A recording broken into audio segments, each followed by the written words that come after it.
This is Daily Blast Live. We're talking about what you're talking about. Thrown under the bus. No. Always live.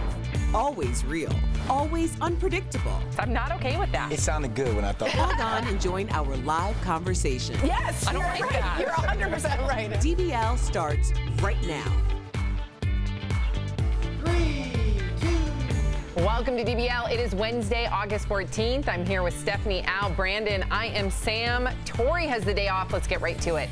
A Trump official is doubling down on his comments about the Statue of Liberty poem. This is Ken Cuccinelli, the acting director of U.S. Citizenship and Immigration Services. He has drawn a lot of criticism after an interview about the Statue of Liberty poem on NPR. You know the one that goes, "Give me your tired, your poor, your huddled masses." Watch. Would you also agree that Emma Lazarus's words etched on the Statue of Liberty, "Give me your tired, your poor," are also part of the American ethos? They certainly are. Give me your tired and your poor who can stand on their own 2 feet and who will not become a public charge. Well, last night, Cuccinelli clarified those comments on CNN. Watch. Of course, that poem was referring back to people coming from Europe, where they had class-based societies, where people were considered wretched if they weren't in the right class. Well, presidential candidates are responding, including Beto O'Rourke, who tweeted, "This administration finally admitted what we've known all along. They think the Statue of Liberty only applies to white people." All right, so, Al, I don't even know where we go from here.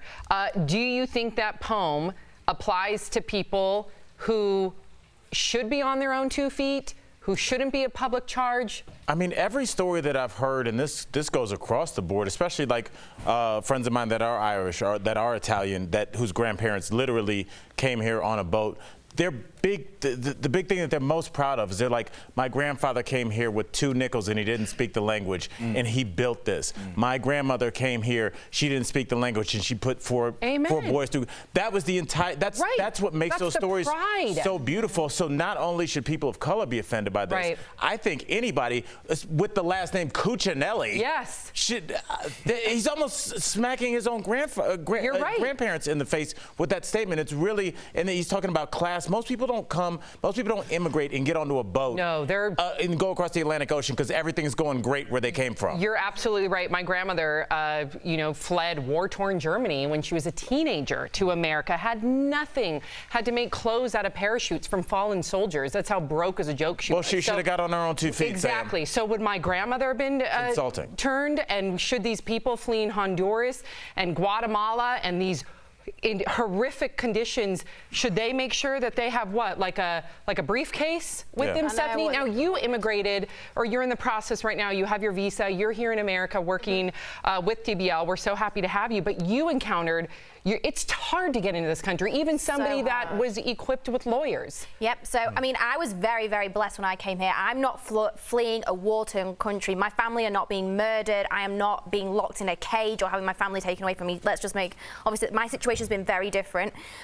I've been very lucky, and I had the support of our amazing company. I had a legal team and an amazing management team that all helped me. And still, even with all of that, the US government made it incredibly difficult, and I had to prove my earnings. I had to prove how much I'm going to be paying back to the community. Otherwise, it's as simple as that. You are not coming in. That's it. Flat out. And it took you months. And it took months and months and months. Right. And the thing that annoyed me the most, I mean, obviously I understand that there needs to be lots of rules and procedures in place. And there should be. Let's be clear. And there should be. And it costs, I'm going to say, it costs thousands of dollars. And at any point, the government have the right to just tear your paper up and say, no, and you don't get any, you don't see 1 penny back. Wow. And imagine those people, that is everything. America's the land of hope and opportunity. That's why people come here. That's the representation that you had across the world. And now it quickly looks as though, you know what, it actually isn't that anymore for a lot of people. And it's not the same. Wow, that's real talk. DBL Nation, chime in. We do want to hear from you. I'm sure that there's a lot of opinions that we can discuss maybe in the break, maybe later on in the show we can revisit, but your voice matters. A famous reality TV family is facing tax evasion charges. Todd and Julie Chrisley, you guys know them from USA's Chrisley Knows Best, have been indicted on charges that include tax evasion and wire fraud. They could face 30 years behind bars if they're found guilty. Their lawyer says the allegations contained in the indictment are based on complete falsehoods. The Chrisleys are innocent of all charges. And on Monday, Todd Chrisley posted to Instagram saying, in part, there's been a cloud hanging over Julie and me and our entire family for the past 7 years. It all started back in 2012 when we discovered that a trusted employee of ours had been stealing from us big time. So I don't know who to believe here. And I actually watched the show. I love Todd Chrisley. He seems like somebody that comes off very transparent. But in this one, I mean, I was looking at the paperwork. You know, you have a slew of charges saying that they were hiding their assets and that their accountant was in on it. So they're not the only people facing charges here. Their accountant is also facing charges. Okay, well, you as a business owner, I want to go back to what he said about the employee, because he also wrote that the employee was creating false documents and forging their signatures. So you as a small business owner, does this concern you that a disgruntled former employer could get you into trouble with the IRS? Or are you worried about that? I've never thought about that. Never. I honestly haven't. And Brandon, I know you have a point, but just the personal story, my father, who's now deceased, so I can speak on this, had an employee that did this, forged checks, and it was a huge deal. Okay. It was a life-altering situation. These seem like it's going to be interesting to see how they can prove that. I mean, if they have those false documents, because they're being charged of actually hiding assets, right? Of wire fraud, of things like that. So we'll see if they can prove that it was an employee. If that's the case, I hope that they can clear their name. I can't imagine anybody being in that position and then having to face jail time when they're innocent. So hopefully the justice system can find out who the person. Brandon, what details did you get from this? Those are the details. That's it? Those are the details. Because it's so murky, you just Those don't. are the details. I looked into it as well. I mean, knowing that the accountant is also charged, to me, that's not speaks good. volumes. That's more, speaks volumes. So we'll just have to wait and see. And don't play with Uncle Sam. And I will just say this: like, whenever you hear the word indicted, I mean, John Gotti was indicted. Yeah. Whenever that happens, they have a lot of evidence. I know. They have rooms. I mean, they have evidence. 7 years worth, apparently. Yeah, 7 years worth. They come slow, but when they come for you, they come with everything. Yeah, very scary. Well, we do have some new developments in the Swedish assault case against rocker A$AP Rocky. Raquel Villanueva has the latest details at this moment. Well, Sam, a Swedish court has found rapper A$AP Rocky guilty of assault, but he will not serve any more jail time. And this is all for a street fight that happened in June in Stockholm. A$AP, whose real name is Rakim Myers, has always said he acted in self-defense and tried to avoid the fight, even posting this video as he was being followed by the men. Look, just for the cameras, we don't want no problems with these boys. They keep following us. Look at them. They keep following us. But the court disagreed, and he is now ordered to pay a fine. A$AP was in jail for a month before the judges on the case allowed him to go home as they decided the verdict. This case drew international attention. At one point, President Trump had offered him bail. Thank you, Raquel. And where this gets murky again, and where some conspiracy theories are beginning to happen, is the fact that if they were to found him not guilty, they would have been responsible to paying him $2 million, because that would have been his lost wages for being locked up for 1 month. Okay. Because he would have stood to make quite a bit of money on his tour. He lost $2 million. So he feels no matter what evidence was looked at, that there was a bias, because nobody wants to have to shell out $2 million. You think? So we'll have to wait and see on this one too. And their court came out and said that he and his crew weren't in a situation where they needed self-defense. So this goes to yesterday with Chris Cuomo, and how we talked about how a derogatory word or provocation is not enough for me, Chris, anyone else out there to put their hands on somebody. We understand so I thank you for talking to me yesterday. But it's not worth it. But you see, I mean, it's like it could happen to Brandon London or A$AP Rocky, who's an A-list rapper. I mean, those guys were antagonizing, continue to push, because that's how they make money. Is by doing things like this. So be very careful. Wait, I'm not an A-list TV host? Yeah, you getting up there? You there. You there, honey, you there. No, you know, you're A-list in my book, brother. Rapper Cardi B is a big Bernie Sanders fan, and the two are releasing a video of them chatting at a nail salon. Cardi posted a little tease to Instagram talking about the minimum wage. Take a look. I just felt like no matter how many jobs I get, I wasn't able to make ends meet. Like, I wasn't able to pay my rent, get transportation, and eat. That is an excellent and important question, because right now we have tens of millions of people who are earning what I consider to be starvation wages. Can you imagine somebody today earning $9 an hour? It don't make no sense. No, it doesn't. Listen, many people are speculating, is this going to help Bernie, considering all her followers? She's been no stranger to announcing that she's been feeling the burn for many years now. But I think, has Sammy. And listen, I love the idea of paying people a fair wage as a small business owner myself. You live that. I live it. I breathe it. I'm sick and tired of people working multiple jobs. I'm sick of seeing teachers, work jobs in the summer. Some teachers doing Uber. This gig economy that we live in is not healthy. A lot of people can't afford homes. I'm a talk show host. I can't afford a home. So we're living in an economy where it's really hard to put roots down. And I know he's going to get some clap back for talking to Cardi B, because remember, she has come out and said that she used to assault those men, rob those men. Well, not assault, but yeah, I guess, when you drug someone, is that an assault? Possibly, but let's look at the message. Let's take her out of it, because this is the person to talk to. She just said that there were times where she's living off of $200 a week. When you don't have the means or the money to make money for yourself or your family, what do people go out and do? Yeah, but I don't. They commit crimes at times. Sometimes, I hear you. Because you got to do what you have to do for your family. I hear you, but in this Me Too era, I think we need to apply the scrutiny and the gavel, so to speak, to let me just speak. Can I speak? Okay, go ahead. To both genders. And when if you were to have a male drugging women and robbing them,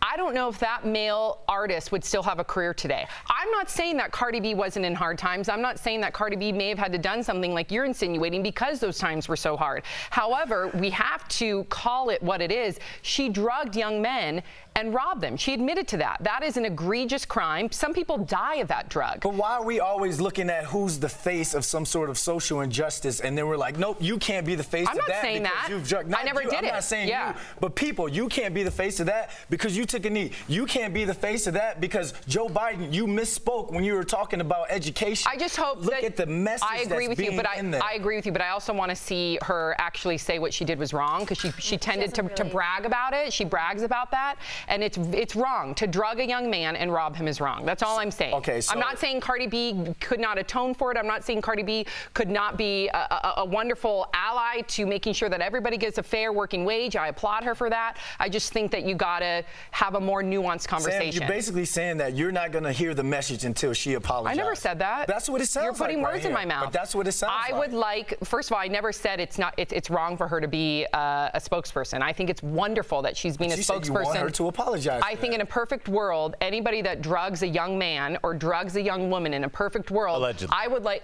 she admitted to it. So I don't know if you want to call it alleged when she admitted to it. Yeah. So if in a perfect world, I think everybody should atone for things like that. That's all I'm saying. But I'm not about minimum wage. Brandon, you're really pigeonholing me into this weird corner, because I never, ever, ever said that she shouldn't be a spokesperson for. I applaud her for that. I can have duality of thought and say I love what Cardi B's doing here, but I also would love to see Cardi B own up for some of the atrocious things that she's said in the past. I think she can do that, and it would be a wonderful thing. And I hope that she does one day. Good conversation, though. It really is, because I see you all having the same conversation we are in the comment section, especially under Bernie Sanders. So it's real. We have it on this show, just like you're having it. I really forgot we were on TV. I was just like, wait a minute, I listened. Like, yeah. It's good. It's good. I appreciate you, Brandon. I love you. DBL's Live coming up. A story about determination despite life's greatest challenges. You guys, watch how a man who lost all of his limbs succeeded in ways that will wow you. And you, the viewer, are our fifth host. Weight Watchers is targeting Americans' kids and teens. But is it really their place? Your comments that are next. Hi, DBL Nation. Kelly Schuberth here with the DBL Digital Team. Happy Wednesday. I think we're going to go ahead and go to the desk maybe in a second. We're going to stay here. We've got a lot of good stories in the show today. I definitely want to know what you think about that fifth host that we're talking about today. Weight Watchers has come out with a new app, and they're targeting kids, ages 8 to 18, I believe it is. I want to know what you think about this. Do you think this is a good idea? Do you think it's a bad idea? I, for one, think it's a good idea. I think I've been pretty open with you guys that I'm on Weight Watchers myself. I've kind of fallen off the wagon a couple months this year, but that's okay. It's good to be honest about that. It's good to talk about that. But when it comes to kids, 8 does seem a little young to me. Let me know what you think about that, because kids are still developing at that age, right? You know, some kids can be, you know, they can sprout all of a sudden and grow, you know, 5 inches in 1 year. So let me know what you think about that. Write us in your DBL take, and we'll see you next break. Bye.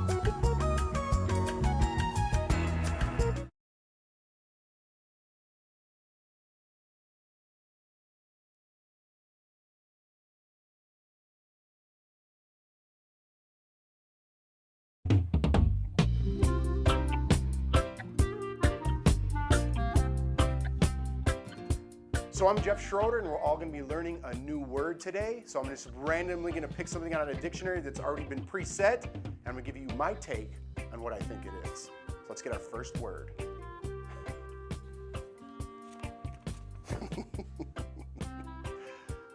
Chlorofluorocarbon. This is definitely on the table of elements, and you inhale this, whether in a gas or pill form, and it makes you run super fast. Welcome back to DBL. It's time for Fifth Host. When we talk about what you're talking about, Weight Watchers is doubling down on its attempt to market weight loss products to minors. Its first attempt sparked controversy last year when it offered free services to teens. Now some parents are concerned about its new weight loss app, Kurbo, for kids as young as 8 years old. It's designed to help kids struggling with weight, but some say this promotes unhealthy, obsessive behaviors. So DBL Nation, we got to hear from you. Should weight loss products be marketed to kids? Take it away, Brandon. Here we go. Deborah from Facebook says, I don't think there's anything wrong with being healthy at a young age. With today's technology, kids would use the app and have success. Great comment, Deborah, because I feel as though I would rather have some sort of educational app that promotes healthiness than seeing kids and teens see some IG model with a fake body saying she got it through Fit Tea. So great job, Weight Watchers. That's an interesting point. All right. Mrs. Charles from Facebook says, no, it's no wonder kids have self-esteem issues. Sell them fast food, then sell them an app to lose weight, all for profit. Ms. Charles, I will respectfully disagree.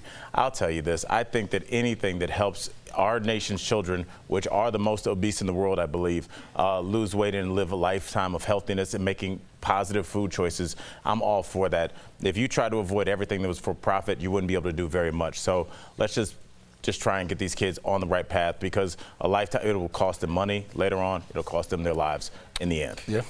Jane from Facebook says, it's never a bad thing to give kids cool options to make healthy choices. Thank you for writing in, Jane. And you know what? In this situation, I think it's a brilliant idea. I'll tell you for why. What are kids doing all day long?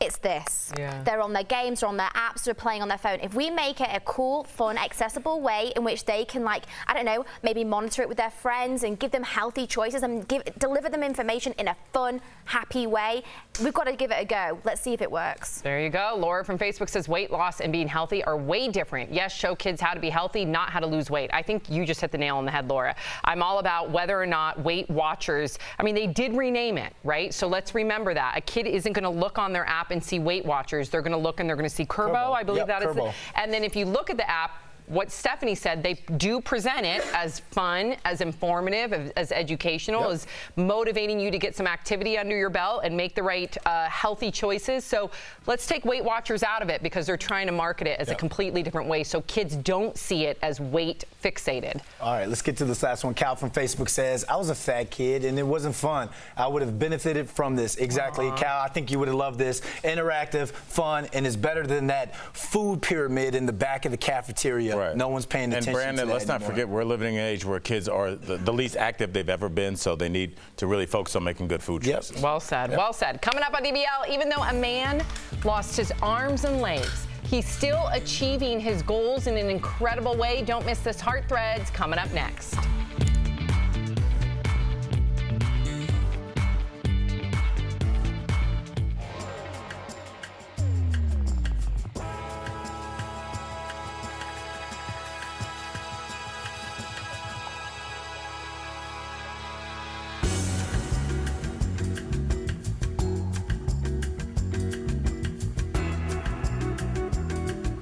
Wednesday. Hope you're all doing really great. You want to keep talking about Kerbo or?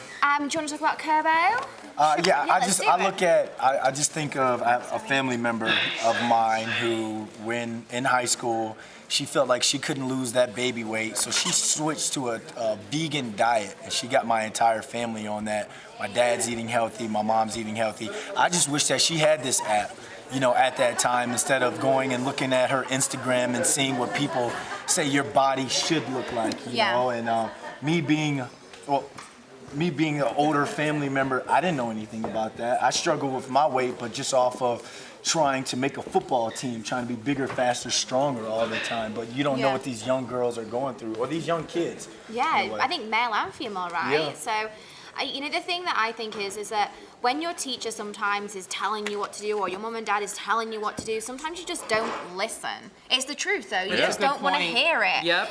Whereas if it's an app and it's on your phone, and I would like to hope that they've got incentives on there. So maybe it's got something like, if you complete 10,000 steps today, you get, I don't know, some kind of point or something that encourages them to be active with their friends. That you can share with your friends. Yeah, I mean, that's what I'd like to hope to see. So it's not all about the intake of calories, but also about keeping mobile too, you know?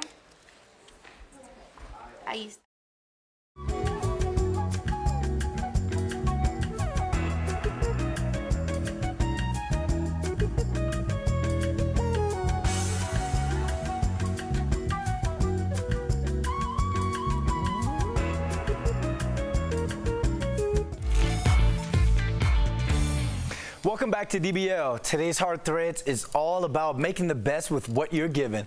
Watch how one gamer isn't letting his disability get in his way. This man's disability doesn't stop him from having fun and making an impact. Just before his second birthday, Cal contracted bacterial meningitis, and to save his life, doctors had no choice but to amputate his limbs. 30 years on, and he's thriving in his own right. He has a master's degree in communications and works at a company that adapts cars for people with disabilities. You don't look at him as helpless, you look at him as capable of whatever he wants to do. But his true passion is with video games. It's always something that made me happy. He's played them since he was a kid, and now as an adult, he loves to compete. He's better than I am. He's gonna beat most of your people that haven't played games regularly. With games, Cal's on a more equal playing field. And both in games and real life, he's adept at beating the obstacles before him. He's definitely a good player. He kind of downplays his ability. Nothing stops him. Yeah, nothing stops him.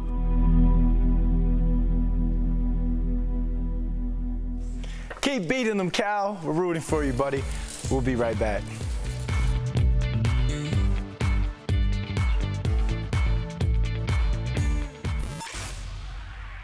What's up, Beauty Blast? I'm Jure from The Slay, and today we're talking a little beauty tea gossip. Now, a lot has been going on in the beauty world lately, but one new collaboration is setting a new record for everybody, all right? Drybar and IT Cosmetics has collabed together for a brand new product launch coming August 1st. Now, can you guess what it is? Now, let's think about this. They're both cosmetic companies. Drybar does hair, IT Cosmetics does skin and makeup. What could they do in common? Oh yeah, lashes. Lashes have hair, right? And we use them in makeup as well, so it kind of makes sense.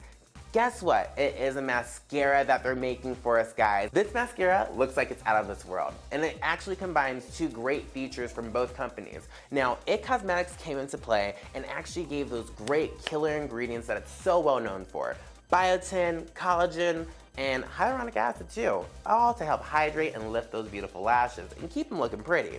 Dry Bar came in and said, let's make it look just like what everyone wants. Let's give them what they want, let's say that. Volume, guys. They actually took the idea from their volume-based hair products and they actually created this little mascara brush that looks just like their round brush.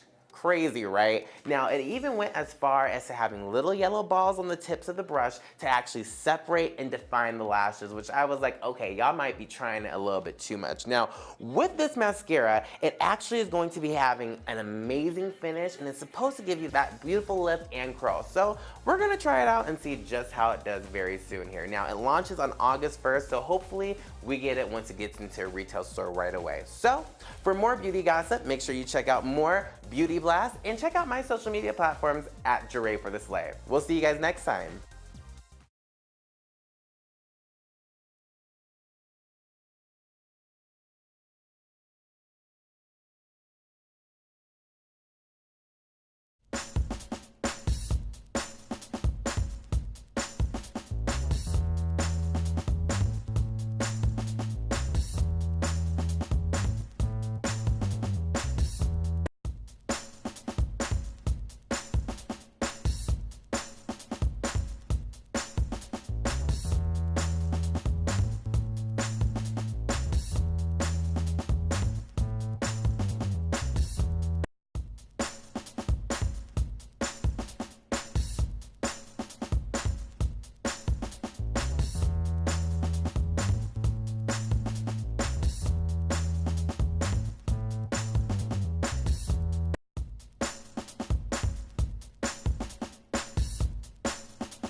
Welcome back to DBL. We love sharing your comments. What do we have, Al? All right, Sam. Comments are coming a little slow, but they are here.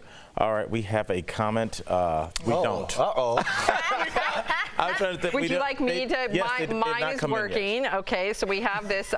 We have many people. We have many people still talking about the unemployment, and even though unemployment is low, that they're frustrated with.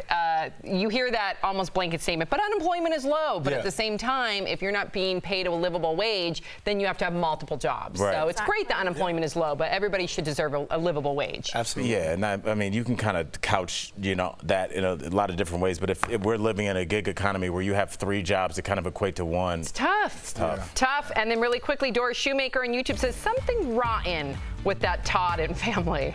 We'll see you same time, same place tomorrow. Bye, guys.